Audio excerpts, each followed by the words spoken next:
Narayanam namaskritam naram chaiva narottamam daivam sarasatim vyasam tato jayoderat. Nashto presho bhadresu nityam bhagavata sevaya bhagavati uttamashuki bhaktir bhavati naistiki. Nityamal kalpadoro gaditam param shukam okaram itajogi samitam pibata bhagatam rashamarya mahora horasika bhuvukaham. Krishna sradama pagate damaginihi karonasta dvishamasha paranako dunoditam. Ramapyadavishuddha Vishuddham Vibhusam Yapyadena Vidambiduksharam Pratyahidho Maranam Sanklesha Nirvanamusanti Nanyataham Yakvisararam Chararam Bhujam Hare Bhajana Pakvitapate Hare Kat Yatraka Bhava Buddhi Murshakim Kovartatam Vajatam Shadamatam Anarta Pashamam Shakshad Bhakti Yoga Lokasha Jana Chakra Satpatat Samhitam Atmaramastamune and the Granti Ayaka Kurvanti Haitikim Mitum Bhutigana Hari Namo Om Ganati Miranda Shaganangana Sanakya Chaksurin Miritam Yana Tachmai Sri Garavam Sri Chaitanya Manovistam Stapitam Yana Bhutare Swayam Rupa Karamayam Darati Swaparantikam Vandeham Sigiri Siyata Parikamaram Shigaran Vaishnavamscha Sirupam Sagaditam Sahagana Raganatam Vitam Stam Sadevam Sadvaitam Savadutam Parejana Sayitam Krishna Chaitanya Devam Sri Radha Krishna Padan Sahagana Larita Shivishakan Vitam Stam Namo Vishnu Padaya Krishna Pasaya Bhutale Shrimati Bhakti Vedanta Swami Tanam Namaste Sarasati Deva Garavani Pachadini Nirvishes Sanivadi Bhaskata Devasanai Sri Krishna Chaitanya Prabhu Nityananda Shri Advaita Gadadhar Shivasari Gaur Bhakta Vrindam Hare Krishna Krishna Krishna Hare Hare Hare Rama Rama Rama Hare Hare. Welcome one and all to Transcendental Tuesday. I think I can, if I open the window in Facebook enough, I can start to see your comments. Good morning, Raleigh. Me and Raleigh so far, the Spanish Fork crew. Looks like somebody is giving a lot of likes already, even though we haven't said anything of note. Well, we appreciate your likes. We appreciate your input. Hope my voice is loud enough. We're revisiting one of the most famous verses in the Srimad Bhagavatam, which, as I mentioned yesterday, is most likely the prototype for Lord Jesus Christ's famous utterance, "What profit the man if he gain the whole world but loses eternal soul?" Narada Muni says, one who has forsaken his material occupations to engage in devotional service to the Lord may sometimes fall down while in an immature stage, yet there is no danger of his being unsuccessful. On the other hand, a non-devotee, though fully engaged in occupational duties, does not gain anything. So we discussed the uselessness of material success yesterday in terms of ultimate resolution of our problems, namely birth, death, disease, and old age. Other problems come and go. These problems face us squarely in the eye. One who sticks his head in the sand and denies or avoids coming to terms with the issue that I don't want to die, but I have to die. I don't want to get old, but I have to get old. I don't want to get sick or diseased, but I have to get sick and diseased. And on a higher level, I don't want to take rebirth, but I'm forced to do so. One who doesn't face these issues squarely is like my parrot back there in the background. It's not really come to the human level of consciousness. May have a human body, but yet the consciousness leaves something to be desired. Good morning, Govindadev. I see that you've come on the screen here. All glories to Srila Prabhupada. On the other hand, Prabhupada mentions that the members of the International Society for Krishna Consciousness are sometimes pressured by their parents or relatives, co-workers, not to get involved in Krishna consciousness because they see that devotees are sometimes less interested in pursuing their material duties so far as family, society, and country are concerned. They opt for the higher, more sublime engagement of devotional service to the Lord. Thus it is, Sani Shasam Rudram Yasham Jagati, Sani Shasam Rudram. What is night for the materialist is day for the spiritualist, and what is day for the spiritualist is night for the materialist. Because the devotees fix their minds on the lotus feet of the Lord above and beyond everything else. Those who are materially attached, those parents who want their children to follow in the family footsteps, maintain the family business, perpetuate the family name by having lots of children, or increase the influence of the dynasty by acquiring more and more property. They're very chagrined when their children or offspring begin to express an interest in Krishna consciousness, and they begin to severely criticize devotees of the Lord for giving too much attention to Krishna rather than working to fulfill all of their above-mentioned obligations. Above-mentioned means Devarshi Bhutapninam Nakinkaram Naim Sarvatmadhyasaram Gadomukundam Pariyitaraja. Like we talked yesterday, as soon as you take birth, you have obligations to your mother who provided you with the body. You have obligations to your father who impregnated your mother. You have obligations to the earth who provides you nutrition and nourishment, to the demigods also who are in charge of rain, sunlight, moonlight, electricity. You have obligations to the great saints and sages who have set high standards of behavior, which have been passed down to the generation. You have obligations to the state, which provides you a reasonable amenities for a comfortable living condition, highways and freeways. There are so many obligations that accrue to one, even what to speak of when you start acting, but even before you start acting, as soon as you see the light of day, you are born into a whole conglomeration of, what is the word? Conglomeration of duties. And yet devotees seem disinterested in discharging those duties, and therefore they're criticized. In answer to that, we go to the third canto, Yatad Torur Mula Nisayachana Tatskanda Bhisho, fourth canto, Pranopa Rakshya Tendaram Tataiva Sauram Uchetidam. The answer to those critics that we don't pay enough attention to family, friends, and country, which is not really, true. It's just devotees can be quite diligent in terms of their vocation, in terms of being a husband, in terms of being a father. Devotees, in fact, set a high example in all of these activities, but they also realize that they're temporary, and so their real heart is elsewhere. Lord Chaitanya Mahaprabhu gave a crude example. It's like a wife who has a husband, she has children, she has domestic duties, and she also has a parama on the side. She doesn't want her husband and children to become aware of her parama, and so she acts out the role of mother, husband, spouse, wife, even more diligently than she would normally, because she wants to obscure the fact that she has this other allegiance.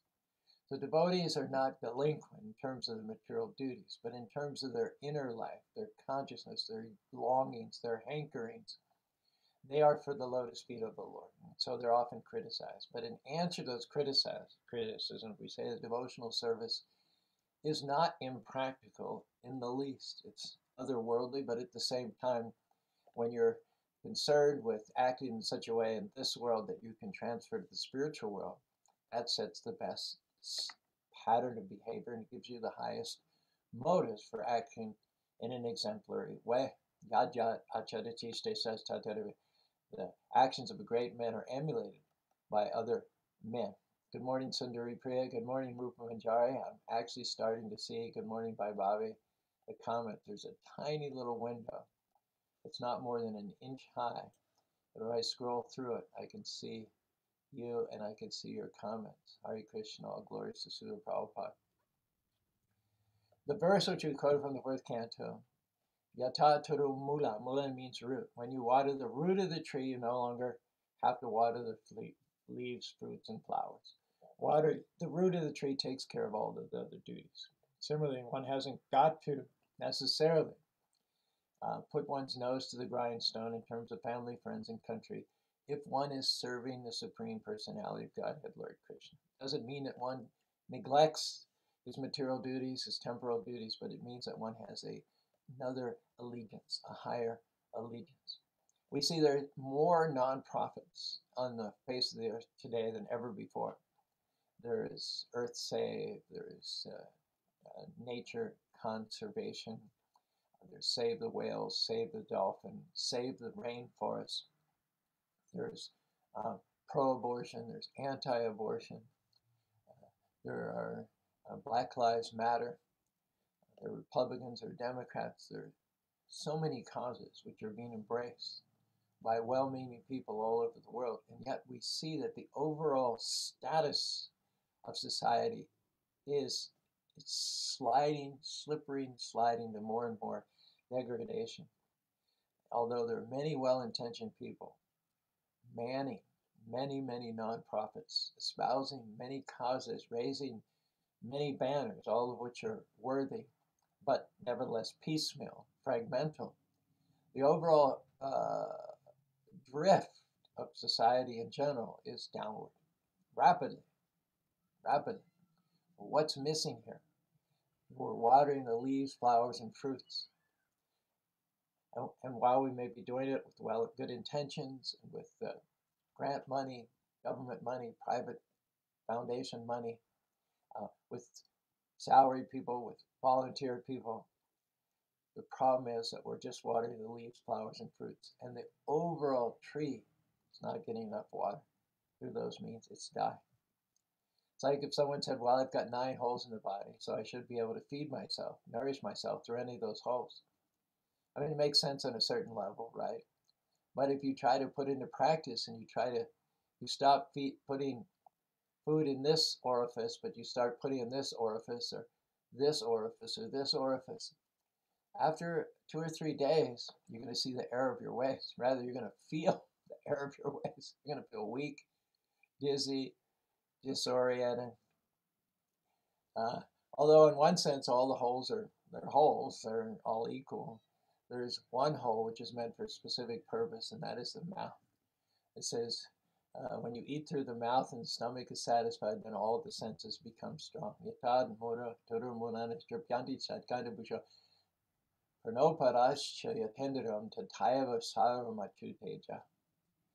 process of Krishna consciousness is the most practical, the most effective process. If all these nonprofits throughout the world would put aside their secular views, humanitarian views, in favor of a God-centered view, recognizing that Krishna is the enjoyer of all sacrifices, Krishna is the proprietor of all land, and he's the well-wisher of all living beings. This is a peace formula. If we put Krishna into the equation of all of our nonprofit activities, there would be brotherhood, peace on earth, goodwill to men. Those who gravitate towards devotional service, like Marj Ambarish, Sabaya Mana Krishna Parara Basamshi Vaikundu. Although he's a great king, and he was not, no one said he was ever delinquent in his duties. Yet whenever he had a chance, this king, great, awesome, majestic king, would use his arms to sweep the temple of the Lord. He'd use his legs to go back and forth between his palace and the temple. In fact, many kings used to have underground passages to the temples. My wife and I visited Padmanabha in Trivandrum in South India.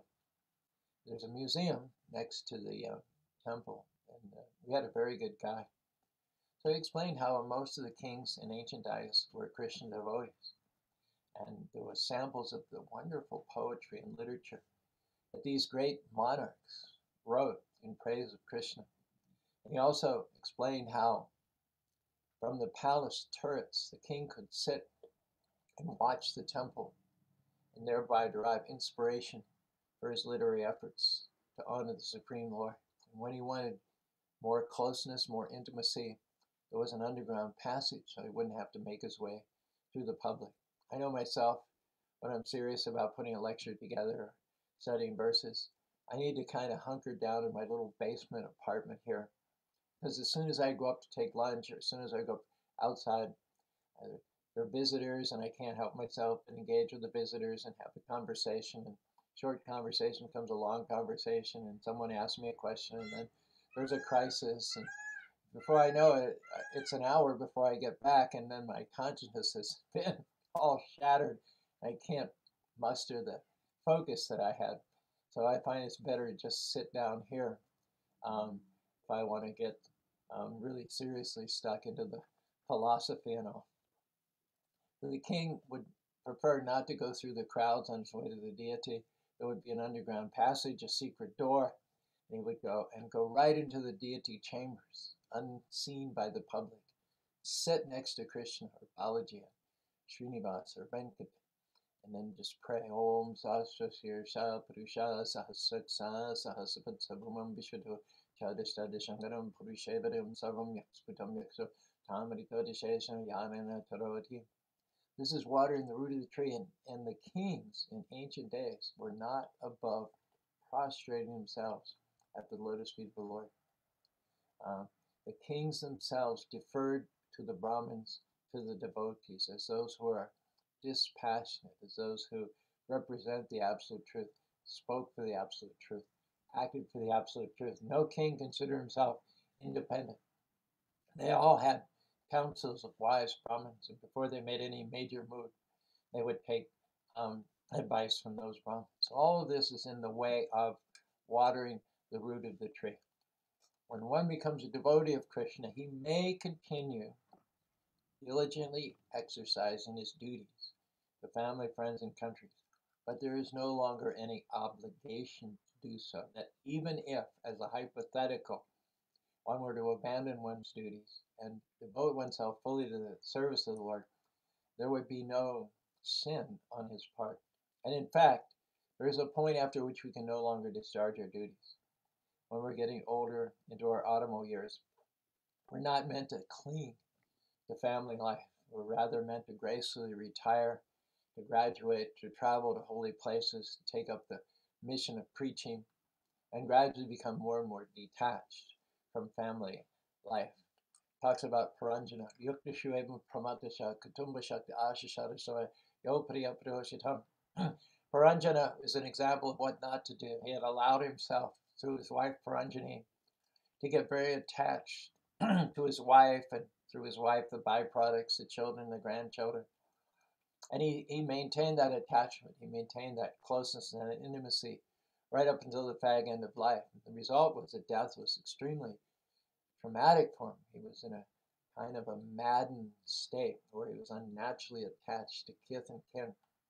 And so in that disturbed state of mind at the time of leaving one's body, one's next life is not going to be auspicious. So at some point, at least by the end of life, it is said one should prepare, one should retire and prepare for the life that never ends. If one can retire earlier, again, there's no loss, there's no censor, there's no criticism, but at least by the end of life, one should dedicate oneself 100% to the devotional service of the Lord. The problem is that too many of the older generation are too attached to children and grandchildren, and they remain in the family circle. Therefore, they don't have distance, they don't have dispassion, nor do they have transcendental knowledge. So they're not doing the best service that they could for their children and their grandchildren. They're not setting the best example. They're not able to give the most transcendental teachings. They become basically downgraded to the level of the kids themselves. Prahlad Maharaj says, Dura Pune Kamina Mohina Shesham Griyasya Shaktisha Pramatasya Piyatihi. The period of life during which one raises a family and gets children and begets grandchildren is a period of life by which one becomes maddened with gain, with profit, with loss, with name, fame, getting ahead, competing with others.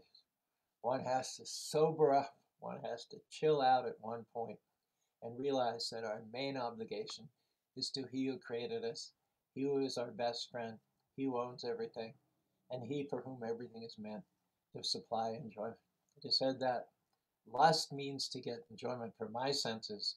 Love is to hanker to give pleasure to the senses of the Lord.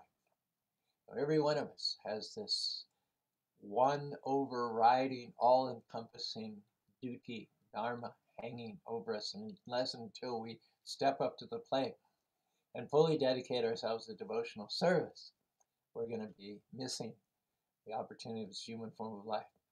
Let's say this example, I'm a worker on the factory floor and I have a superintendent.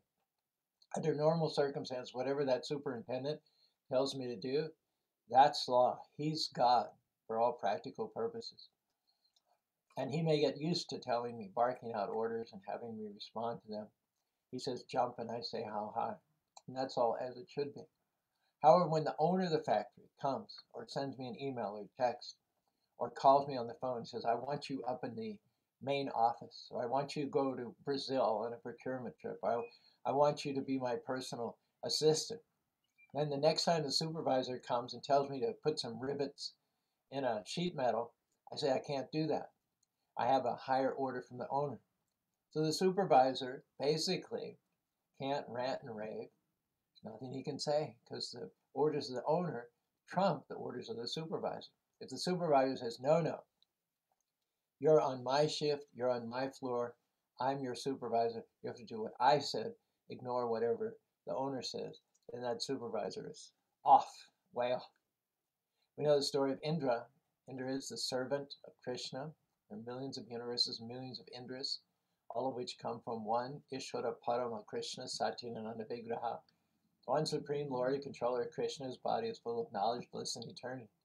But when Krishna advised his father to take the paraphernalia for worshipping Govardhan Hill, and for worshipping Indra, and then instead worship Govardhan Hill and the cows, Indra got mad. So he's like the supervisor, and he's thinking of Krishna as one of his minions on the factory floor. But when Krishna revealed his role as the owner of the whole shebang, the creator and owner of all universes, Indra didn't like that. Initially, Indra, because of excessive attachment and because of having been on the floor for hundreds of thousands of years, failed to see Krishna as anything other than someone who's subject to him. And he made a cardinal error by invoking storm clouds, rain, lightning, and thunder into the special Dham and onto the special associates of the Lord. He apologized later, and Krishna forgave him, but also he advised him not to make that same mistake again. One who's engaged in the service of the Lord is untouchable. When Hiranyakashipu's wife became pregnant, Indra was leading her away until such time as she would take birth, and the thought of Indra and the demigods would kill that son of Hiranyakashipu. But Narada Muni intercepted him along the way, and he said, no, you can't kill this child. Indra said, well, we have to kill this child. Imagine the havoc, the horrors that his father is wreaking on the universe. Imagine if we let his son take birth, then it'll be even worse. It'll be 10 times worse. The son is it says the father duplicates himself. The father replicates himself through the sheath of the mother. And Narada Muni said that's not the case here. Let him come to my ashram. I will read Srimad Bhagavatam to him while he's in the womb of the mother. He's a great devotee of the Lord. And in any case, you can't kill him. Even if you try, you won't be able to kill him. He's under the special protection of the Lord. We're all looking for security. We're looking for protection for ourselves, for our loved ones, for our countrymen. And yet we fail to see it within politics and weapons and a military service. But here is a 5-year-old boy. Actually, later on he was a 5-year-old boy. But at this point, he wasn't even that. He was just an embryo within the womb of his mother. How vulnerable. 41% I've heard of all pregnancies end in abortion worldwide. That small embryo has no means of protecting him or herself at all. And yet the Lord, Narada Muni, declared that because this child is a 100% pure devotee of the Lord, there's no way that Hiranyakashipu, the most powerful tyrant in the universe, is going to be able to kill him. That's our obligation. That's the ultimate duty we have to ourselves and to our family members and country members to engage in devotional service. Well, Charud, Kacha Nobe Viprashesh and Apratishta Mahavimura Brahmanamati.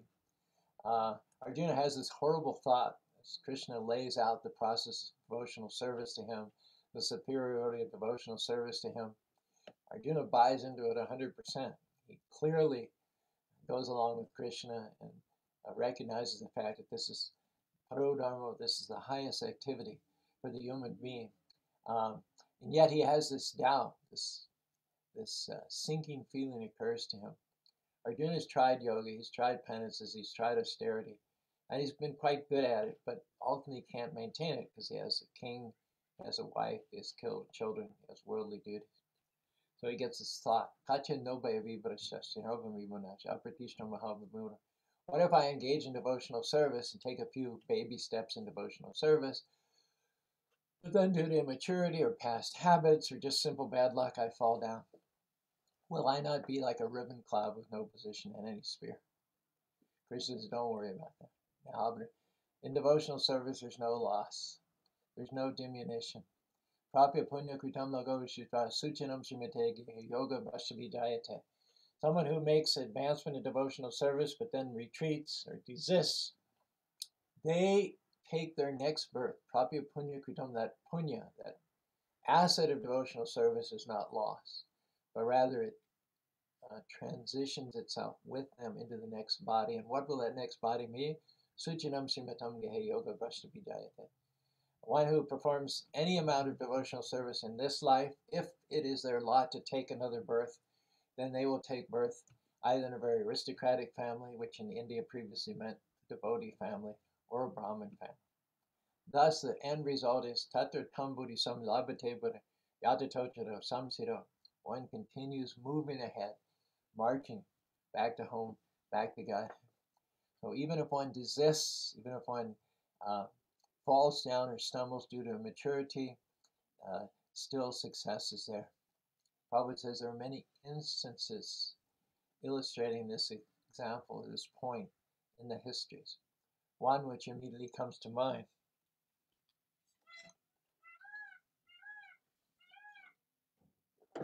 What comes to your mind? Let me put it in your comments here. Which example comes to your mind of someone who made some advancement and then fell down? There's so many, but let's hear from you. Sundari Priya, Mahatma, Bhakti Gary, Pragya. Let's see if anyone can come up with the answer in this. I mean, there are any number of answers, really, all of which are good. But the one I'm thinking of is that of Bharat Maharaj. The Hindi word for India is Bharat, is the Sanskrit. Bharat was the king of India in ancient times. India, or Greater India, as it was known in those days, was named after Bharat. Think of his greatness. Think of his stature. Even today, thousands of years later, when people refer to India, of course, in the old days it was much greater. It encompassed all of Central Asia, a lot of South and Southeast Asia, as well as even parts of Europe. So in those days, the name of that vast territory was Bharat, after this king. Imagine his stature, his qualities, his discipline, how much the people loved him. He was king of the world. Not only was he king of the world, but the world was named after him and still is named after him so many thousands of years later. So he took retirement early. He left his wife, his children, left his kingdom, his trapping, his bodyguards, silken beds, went to the forest, divested himself of his royal garments, his crown, his scepter, simply chanted Hare Krishna, Krishna Krishna, Hare Hare, Hare Rama, Rama Rama, Hare Hare. So here's a person with 99.9% Krishna consciousness. And yet what happened? Circumstances beyond his control. Just to illustrate a point, the devotional service never goes in vain. One day, nearby where Bharat Maharaj was staying in his forest ashram, there was a mother deer, pregnant mother deer, drinking from a stream. Nearby, there was the growl of a lion, a predator, being startled in the midst of her drinking. The deer reflexively jumped up in the air over the stream. The baby was pushed out. The little baby fawn fell into the water, was in danger of drowning. The mother deer's heart expired, her heart burst, and she crumpled dead on the other side of the creek. The little baby deer, I guess it's a male deer, because Prabhupada calls it a stag in his comments, was drowning. And Bharat Maharaj, devotees are tikshiva karunika, devotees are naturally kindly disposed to all living entities. So what could Bharat Maharaj do but rescue the baby deer?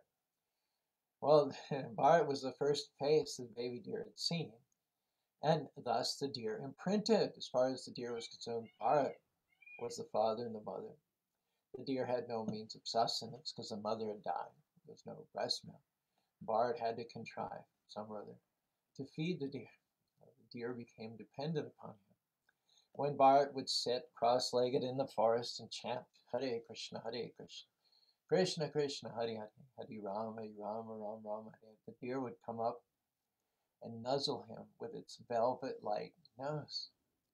So gradually, the consciousness of the deer enveloped Bharat Maharaj more and more.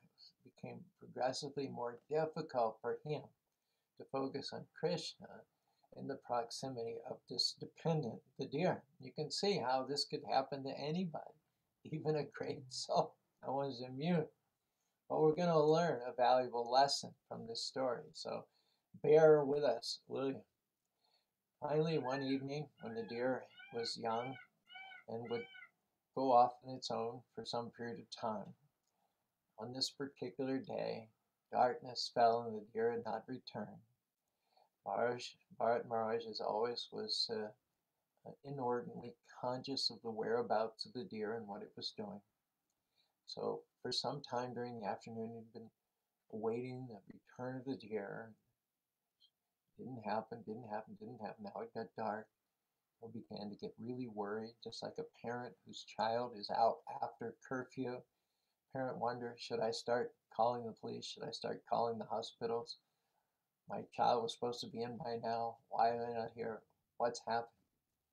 Bharat became stressed out, worried, wondering about the whereabouts of the deer.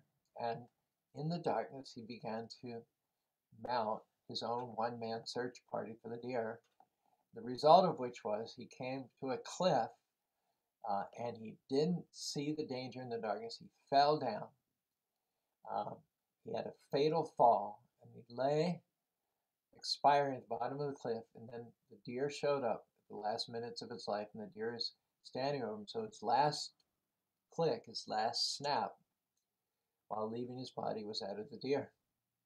Well, Yam Bhagavad Gita tells us that whatever is in our mind at the time of death, that will determine, that will predicate our next life. And so it's not surprising that Bharat took his next life as a deer. But here's where our lesson comes in. Although he had the body of a deer, and normally to take a body of a deer means to be totally forgetful of any human incarnations you've had in the past. But that was not the case with Bharat. Because of his devotional service, even while in the body of a deer, he remembered his past life. Later on, when he met King Rahugana in his third incarnation, he explained how devotional service, the Shmitir, the Shmaran of Krishna, is never depressed, even when one has to, due to unfortunate circumstances, take one's body and that of the lower species. He said to the king, Shamam Shmitir Magati, Vivera Krishnarchan Prabhavanti no Jahati, Ato Aham Janara Shanga Vishankam Ambaritis Charami. I'm not sure if we have Prashant with us this morning or not. Now my Facebook scrolling, my little window of opportunity here is frozen. I don't know who's joined us. Oh, here we go. Kind of lit up. Anyways, peripatetic. Samam Shmitir Mrigadihi Viram. Mrigamihi means I took Mrigadihi, I took the body of a deer, but although I took the body of a deer, Shamam Shmitir, I remembered my devotional service from my past life. Krishnarchanam, I remembered the worship that I had rendered to Krishna. Prabhada Atohara Jana Shangam.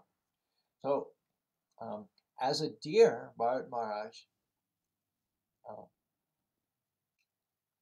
frequented the ashrams of the sages, eavesdropped on their conversations, took the remnants of their prasadam, and maintained Krishna consciousness even while in the body of a lower animal. Then, his next birth, after he died as a deer, then papyam punya kritam lokam mushiba, just as Krishna said in the way, he took birth in a very aristocratic Brahmin family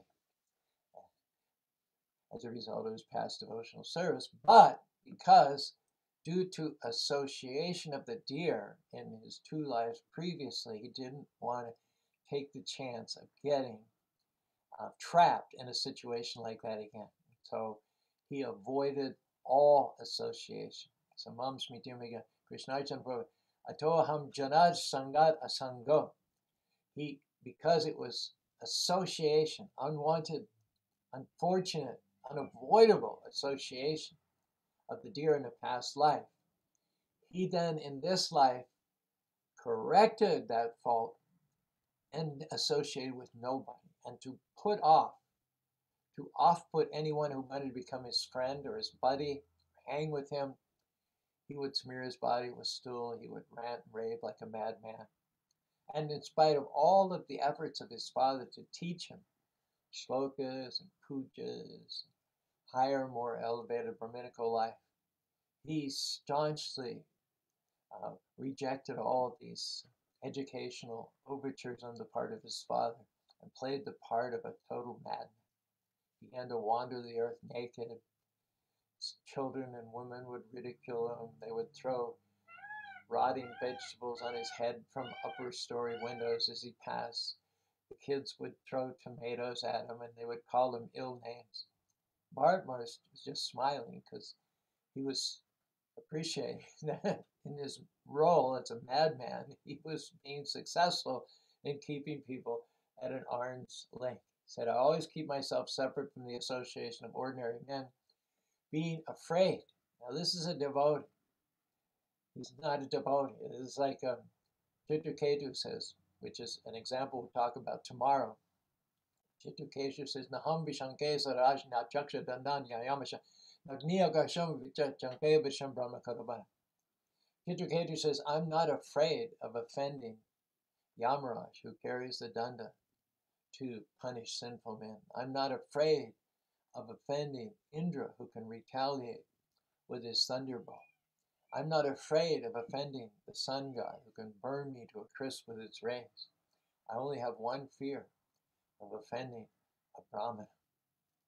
So Maharaj Rahugana kept himself separate from the association of ordinary men because of their tendency to gossip and to complain, to blame their troubles and lack of advancement on anybody and everybody, including the Supreme Personality of Godhead. Finally, he came into contact with Rahugana, who was king at the time.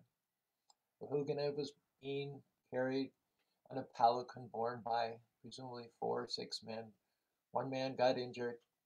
So they happened to be passing by where Jad Bharat in this incarnation, Bharat in the third incarnation, was walking. He was big, he was strong. So the king said, hey, you, come here, you carry my palanquin.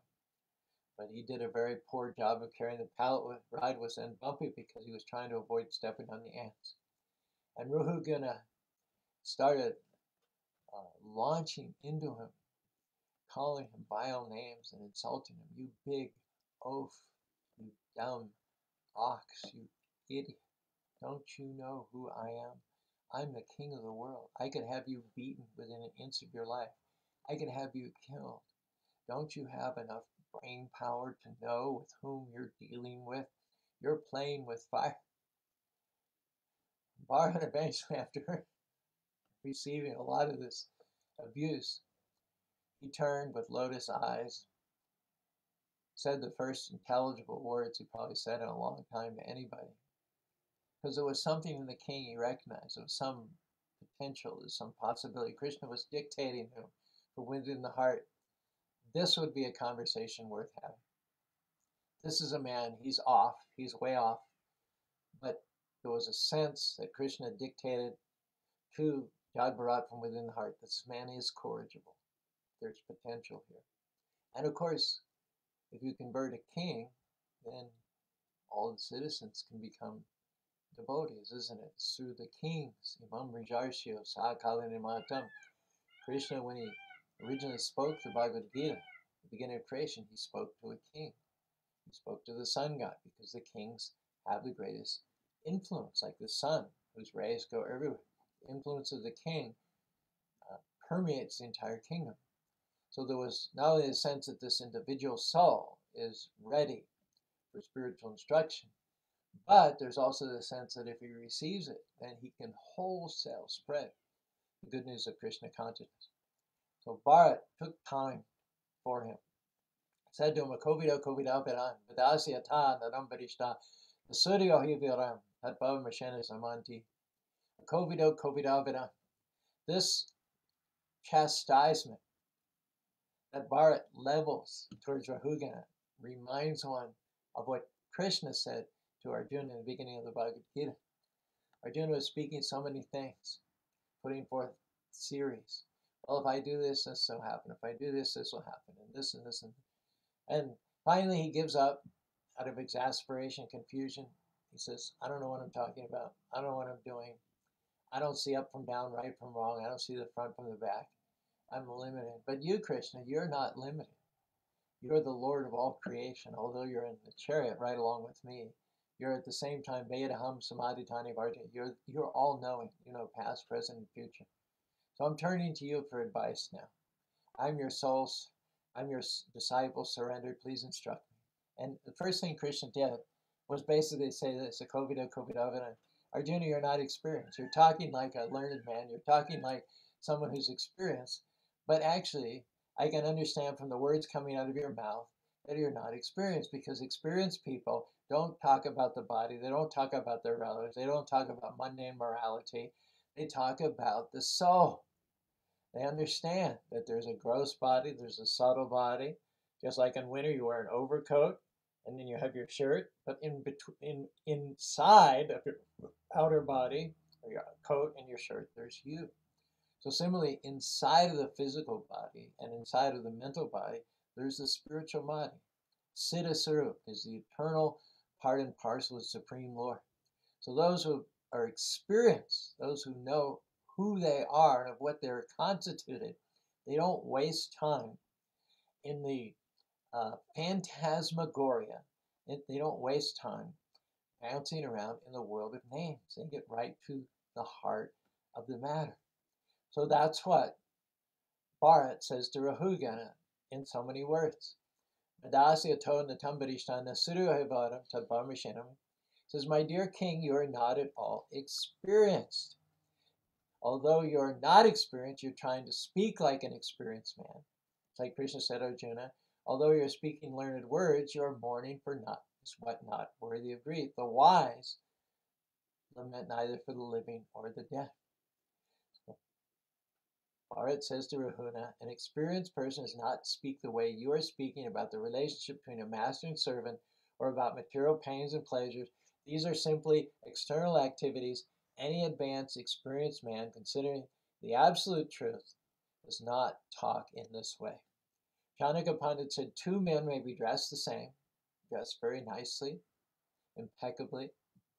In fact, standing side by side.